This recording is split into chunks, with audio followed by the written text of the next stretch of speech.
ओडिशा के पुरी में कल विश्व प्रसिद्ध जगन्नाथ की रथ यात्रा शर्तों के साथ निकाली जाएगी। सुप्रीम कोर्ट ने 18 जून के अपने फैसले को पलटते हुए इस पर लगाई गई रोक हटा दी है। सुप्रीम कोर्ट ने कहा कि मंदिर कमेटी राज्य सरकार और केंद्र सरकार के कोऑर्डिनेशन में यात्रा निकाले, लेकिन लोगों की सेहत से समझौता नहीं होना चाहिए। इसके साथ ही ये भी कहा कि पुरी के अलावा ओडिशा में कहीं और यात्रा नहीं निकाली जाएगी। चीन को लेकर पूर्व प्रधानमंत्री डॉक्टर मनमोहन सिंह ने बड़ा बयान दिया है। मनमोहन सिंह ने कहा कि पूरे राष्ट्र को एकजुट होकर चीन को जवाब देना चाहिए। लद्दाख सीमा विवाद में शहीद हुए जवानों को श्रद्धांजलि देते हुए पूर्व पीएम ने कहा, जवानों का बलिदान व्यर्थ नहीं जाना चाहिए। यही समय है जब पूरे राष्ट्र को एकजुट होना है और संगठित होकर इस दुस्साहस का जवाब देना है।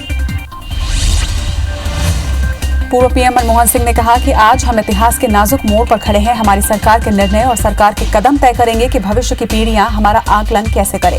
जो देश का नेतृत्व कर रहे हैं उनके कंधों पर कर्तव्य का दायित्व है। हमारे प्रजातंत्र में ये दायित्व प्रधानमंत्री का है।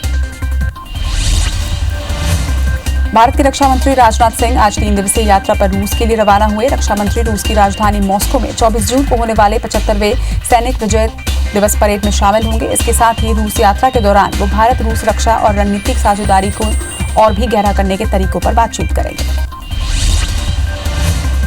वंदे भारत मिशन के तहत किर्गिस्तान से 125 यात्री इंदौर पहुंचे हैं। इसी के साथ 12 यात्रियों को इंदौर से ही क्वारंटाइन किया गया है। वहीं बाकी 113 यात्रियों को संबंधित जिले भेज दिया गया। बता दें कि वंदे भारत मिशन विदेशों में फंसे भारतीयों को वापस लाने के लिए चलाया जा रहा है। जम्मू और कश्मीर में पाकिस्तान ने आज सुबह 2 बार कृष्णा घाटी और नौशेरा सेक्टरों में संघर्ष विराम का उल्लंघन किया। पाकिस्तानी सेना लगातार फायरिंग कर रही है। वहीं भारतीय सेना भी आतंकियों को मुंहतोड़ जवाब दे रही है। बता दें कि पाकिस्तान लगातार सीज फायर का उल्लंघन कर रहा है। कल हमारे सुरक्षा बलों ने 3 आतंकियों को मार गिराया था। जम्मू कश्मीर के नौशेरा सेक्टर में पाकिस्तानी सेना द्वारा किए गए संघर्ष विराम उल्लंघन में एक जवान शहीद हो गए। पाकिस्तान की गोलीबारी में भारतीय सेना के हवलदार दीपक कार्की की जान चली गई।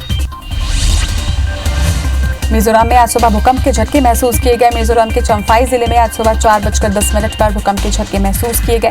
रेक्टर स्केल पर भूकंप की तीव्रता 5.5 मापी गई है। वहीं अभी किसी भी तरह के जानमाल के नुकसान की खबर नहीं है। भूकंप का केंद्र चम्फाई जिले में जमीन से 20 किलोमीटर नीचे रहा। यूपी के कानपुर में बाल संरक्षण गृह मामले को लेकर उत्तर प्रदेश में अब सियासत गरमाने लगी है। सरकारी बाल संरक्षण गृह में 7 लड़कियों के गर्भवती पाए जाने की खबरें मीडिया में आने के बाद कांग्रेस की महासचिव प्रियंका गांधी से लेकर समाजवादी पार्टी के अध्यक्ष अखिलेश यादव ने योगी सरकार को निशाने पर लिया है। अखिलेश यादव ने घटना पर ट्वीट करते हुए जांच की मांग की है। पेट्रोल डीजल के दामों में लगातार बढ़ोतरी हो रही है। आज पेट्रोल की कीमत 33 पैसे की बढ़ोतरी और डीजल के दामों में 58 पैसे की बढ़ोतरी हुई। इसी के साथ अब दिल्ली में पेट्रोल 79 रुपये 56 पैसे प्रति लीटर और डीजल की कीमत 78 रुपये 85 पैसे प्रति लीटर हो गई है। मध्य प्रदेश के पूर्व मुख्यमंत्री कमलनाथ ने लगातार 16वें दिन पेट्रोल डीजल के दामों में बढ़ोतरी पर ट्वीट किया है। उन्होंने अपने ट्वीट में लिखा है कि सरकार पेट्रोल डीजल पर लगने वाले टैक्स में कमी करे। इससे उन्होंने जनता पर महंगाई की दोहरी मार बताते हुए कहा है कि कांग्रेस अपनी मांगों को लेकर पूरे प्रदेश में प्रदर्शन करेगी। कांग्रेस अध्यक्ष सोनिया गांधी ने पूर्व सीएम अजीत जोगी के निधन पर गहरा दुख व्यक्त किया है। उन्होंने जोगी परिवार को पत्र लिखते हुए कहा कि उनके निधन से देश ने एक अनुभवी जनसेवक और छत्तीसगढ़ ने अपना संस्थापक नेता खो दिया। अमित जोगी ने उनके स्नेह के लिए आभार जताया है। रायपुर जिला कांग्रेस कमेटी ने कांग्रेस के पूर्व अध्यक्ष राहुल गांधी पर आपत्तिजनक टिप्पणी को लेकर दिल्ली भाजपा के प्रवक्ता कपिल मिश्रा और छत्तीसगढ़ भाजपा के आईटी सेल प्रभारी दीपक महस्के के खिलाफ सिविल लाइन थाने में लिखित शिकायत दर्ज करवाई है। पुलिस ने कहा कि तथ्यों के आधार पर कार्रवाई की जाएगी। जीएम हमले को लेकर कांग्रेस ने आज एक प्रेस कॉन्फ्रेंस में कृषि मंत्री रविंद्र चौबे ने कहा कि जीएम हमला कांग्रेस की बहुत बड़ी पीड़ा है। केंद्र में जिसकी सरकार उसके इशारे पर एनआईए काम कर रही है। वहीं चौबे ने यह भी कहा कि एनआईए जांच को रोकने के लिए षड्यंत्र कर रही है। बीजेपी की साठगांठ नक्सलियों से रही है। जीएम हमले को लेकर आज प्रेस कॉन्फ्रेंस में कांग्रेस ने कहा कि इस घटना को हम सुपारी किलिंग के रूप में देखते हैं। कांग्रेस ने हमले को लेकर कई सवाल उठाए। कांग्रेस ने कहा कि पूर्व सीएम रमन सिंह बताएं कि 2 साल तक जांच क्यों नहीं कराई। एनआईए की जांच से सभी पीड़ित परिवार असंतुष्ट हैं। जांच के बिंदु में राजनीतिक षड्यंत्र की बात शामिल नहीं है। वहीं 5 साल में एनआईए की जांच की क्या प्रगति है। देश के पड़ोसी राज्यों के साथ बिगड़े हालात को लेकर खाद्य मंत्री अमरजीत भगत ने केंद्र सरकार पर हमला बोला है। मंत्री अमरजीत भगत ने कहा कि इस आपात स्थिति में हम देश के साथ तो हैं, मगर केंद्र सरकार ने पंचशील के सिद्धांतों का पालन नहीं किया। यही कारण है कि देश के अपने पड़ोसी राज्यों से संबंध बिगड़े हैं। यही नहीं, अमरजीत भगत ने यह भी कहा कि अगर नियमों का पालन किया जाता तो हमारा पुराना और विश्वासी पड़ोसी राज्य नेपाल हमसे दूर नहीं जाता। बिजली उपभोक्ताओं के साथ मध्य प्रदेश के सीएम शिवराज सिंह चौहान ने वीडियो कॉन्फ्रेंसिंग के जरिए चर्चा की। इसमें उन्होंने कहा कि हमने लॉकडाउन के 3 महीने तक सिर्फ 50 रुपए बिजली बिल लिए हैं। जब हम सरकार में आए तो प्रदेश में कोरोना फैल चुका था। कोरोना ने हमें घर पर रहने के लिए मजबूर कर दिया। बढ़े हुए बिजली बिल पर हमने तुरंत बैठक बुलाई। हमने तय किया कि बिजली बिल बड़े नहीं छोटे होंगे। मध्य प्रदेश में होने वाले उपचुनाव के लिए कांग्रेस ने दिग्गजों की तैनाती कर दी है। पीसीसी चीफ कमलनाथ ने हर सीट के लिए 2 से 3 विधायकों का पैनल बनाया है। बता दें कि मध्य प्रदेश में 24 सीटों पर उपचुनाव होना है, जिसके लिए बीजेपी कांग्रेस ने पूरी ताकत झोंक दी है। प्रधानमंत्री नरेंद्र मोदी को राहुल गांधी के सिलेंडर मोदी कहने वाले बयान पर बीजेपी ने पलटवार किया है। मध्य प्रदेश के गृह मंत्री नरोत्तम मिश्रा ने इस पर कहा कि ऐसे शब्द उनकी बुद्धि के पैमाने को बताते हैं। वो जब भी बोलते हैं देश की सेना और देश का मनोबल तोड़ने की बात करते हैं। उन्होंने कहा कि अंतर्राष्ट्रीय योग दिवस पर 2 लोगों ने योग नहीं किया, एक चीन और दूसरा राहुल गांधी। मध्य प्रदेश के गृह मंत्री नरोत्तम मिश्रा ने कांग्रेस को लेकर बड़ा बयान दिया है। नरोत्तम मिश्रा ने उपचुनाव को लेकर कांग्रेस की रणनीति पर कहा कि कांग्रेस देश में कहीं कोई चुनौती नहीं है। 10 सालों से विपक्ष में एक भी अच्छा नेता नहीं है। वहीं कोरोना के कारण लोग प्रभावित जरूर हुए हैं, पर इससे जल्द ही उबर जाएंगे। वहीं नरोत्तम मिश्रा ने कैबिनेट विस्तार की अटकलों को सीएम का अधिकार बताया। मध्य प्रदेश के गृह मंत्री नरोत्तम मिश्रा ने सिंधिया समर्थकों को जयचंद कहने पर पूर्व सीएम कमलनाथ पर तंज कसा है। मंत्री नरोत्तम मिश्रा ने कहा कि मैनेजमेंट गुरु का मैनेजमेंट फेल हो गया है। उन्होंने आगे कहा कि सरकार तो चली नहीं, घर भी फूट गया। मुंगेली में प्रशासन के कोरोना रोकथाम के दावे खोखले साबित हो रहे हैं। मध्य प्रदेश के होशंगाबाद से बिलासपुर के लिए मजदूरों को लेकर निकली बस आज सुबह मुंगेली शहर में खराब हो गई। बस में सवार सभी 60 मजदूर शहर घूमने के लिए निकल गए। ऐसे में शहर में अन्य लोगों पर संक्रमण होने का खतरा बढ़ रहा है।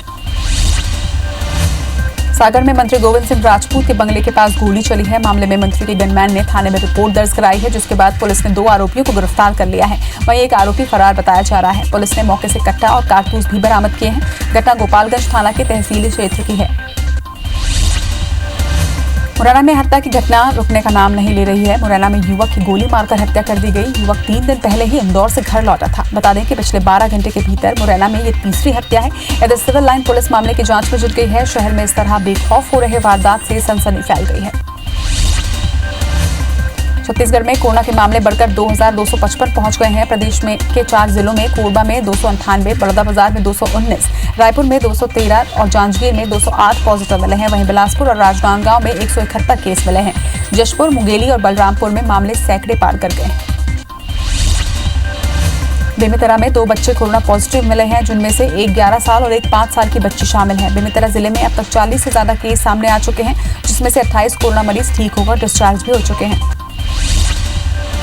इधर बलौदाबाजार जिले के कसडोल विकासखंड के क्वारंटाइन सेंटर में ठहरे प्रवासी मजदूरों का जो दावा सामने आया है, उससे सबके होश उड़ गए हैं। क्वारंटाइन सेंटर में ठहरे प्रवासी मजदूरों का कहना है कि इस क्वारंटाइन सेंटर में भूतों का साया है। दावों के अनुसार मजदूरों को पायलों की आवाज सुनाई पड़ी, जिसके बाद मजदूरों ने इस पूरी घटना की जानकारी सरपंच को दी।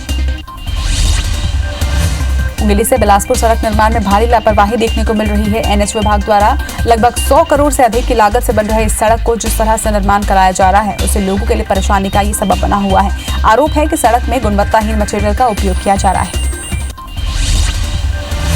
मध्य प्रदेश में मंत्रिमंडल विस्तार की चर्चा के बीच सीएम शिवराज सिंह के दिल्ली जाने पर पूर्व मंत्री पीसी शर्मा ने बयान दिया है। उन्होंने कहा कि अभी राज्यपाल की तबीयत ठीक नहीं है, पहले उनका स्वास्थ्य ठीक होने की चिंता सरकार को करनी चाहिए। पीसी शर्मा ने तंज कसते हुए कहा कि मुख्यमंत्री अभी मंत्रिमंडल की चिंता न करें।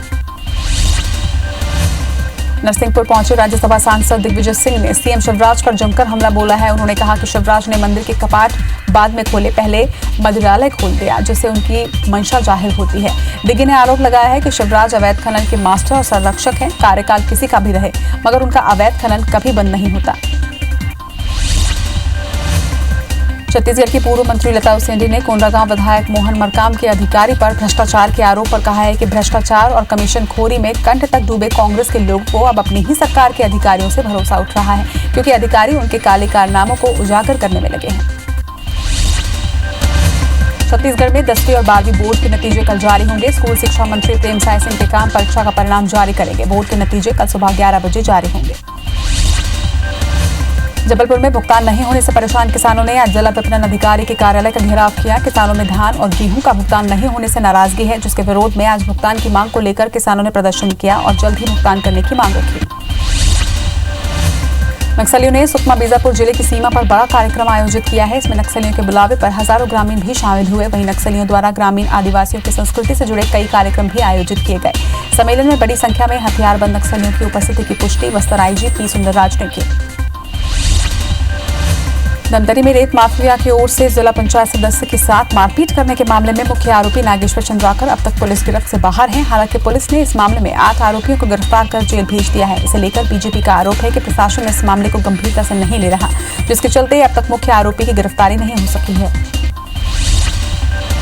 इंदौर के कनाड़िया थाना क्षेत्र में युवक की हत्या का खुलासा करते हुए पुलिस ने एक आरोपी को गिरफ्तार किया है। आरोपी और युवक के बीच 1000 रुपए की लेन देन को लेकर विवाद हुआ था, जिसके चलते आरोपी ने हत्याकांड को अंजाम दिया। हत्याकांड का खुलासा करने पर कनाड़िया पुलिस स्टाफ को पुरस्कृत किया गया है।